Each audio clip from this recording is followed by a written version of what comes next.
In a world where you're waiting for the elevator, nothing happens. 3 seconds, 4 seconds, 5. Phone. You're waiting for coffee. Phone. The person you're having lunch with goes to the bathroom. Obviously, phone. Sometimes we reach for it before we've even decided what we want to see. We're not necessarily checking something important. We're filling the gap. And we have become extraordinarily good at making sure almost no gap stays empty. But what if empty is the wrong word? I'm not talking about spending the afternoon staring at a wall. I'm talking about the little bits between things.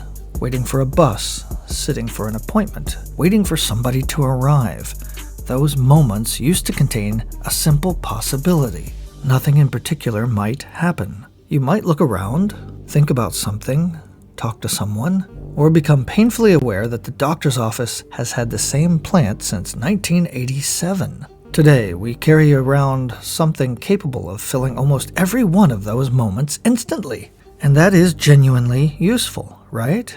Those little pauses didn't disappear. We just became able to fill them 1 minute at a time. We sometimes talk about these pauses as though the brain had stopped working. Neuroscientists, they study a set of interacting brain regions often called the default mode network. It's involved in forms of internally directed thought, remembering the past, imagining the future, thinking about ourselves and other people. That doesn't mean boredom magically switches on some creativity machine. Sometimes waiting for the elevator is just boring.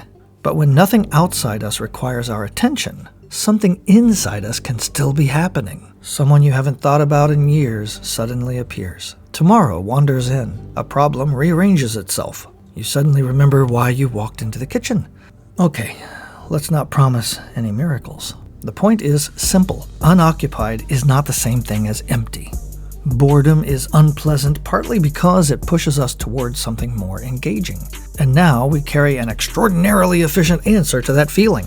The phone. Here's a message, here's a headline, here's a video, here's another video. Here's a man restoring a lawnmower. You don't even own a lawnmower and you never will. But somehow, you're watching part 2. The phone didn't create boredom. In fact, research suggests a phone can make some short waits feel better. Of course it can. That's why we use the thing. The interesting question isn't why we escape boredom, it's this. What happens when escape becomes almost instantaneous? Because here we find a strange wrinkle. When something online starts boring us, we can switch, skip, scroll, find something better. And you would think that would make us less bored. But in experiments with digital video, people who could switch or fast forward more, they ended up more bored, not less.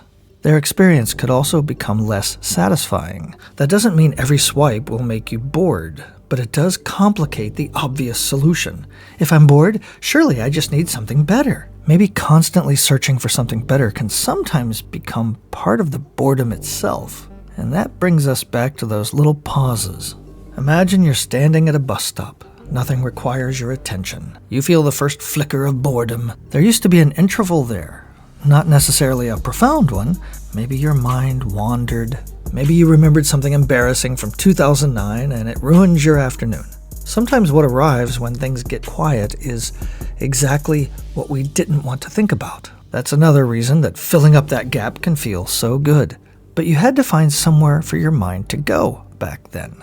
Today, that interval can be almost invisible. The moment you want something is already there, ready to suggest what that something should be. A notification, a recommendation, a headline, a video. Here, think about this.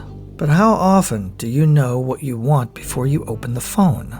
Skip this, open that, watch this one, skip again. We're making choices the whole time. But there's a difference between choosing from what's offered and discovering what you would have chosen before anything was offered. And choosing from what's offered is still a real choice. The world has always competed for our attention.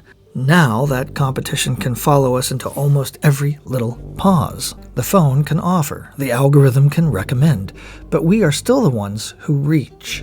Maybe sometimes a mind should simply be allowed to go somewhere nobody assigned it. And don't measure this by whether you agree with me. Measure it the next time nothing happens. So here we have our small experiment. The next time you catch yourself reaching for your phone just because nothing is happening, stop for 1 minute. This isn't a test of self-control. Don't turn it into meditation or try to be productive. Don't demand that your default mode network produce the Nobel Prize. Let your mind complain. Let it wander. Your job is not to have a profound thought. It's just not to choose the next one for a minute. And then notice what happens. Maybe nothing happens. Maybe after 12 seconds, every cell in your body is screaming, phone.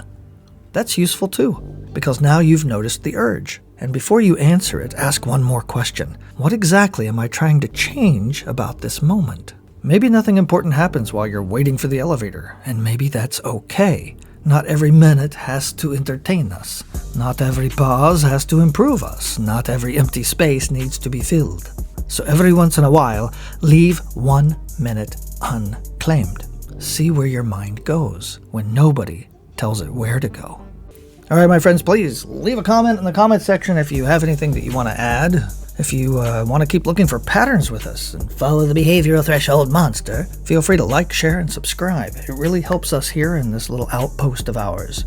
Until next time, this has been Cateotu, your host for Universe 26, the channel at the end of the universe.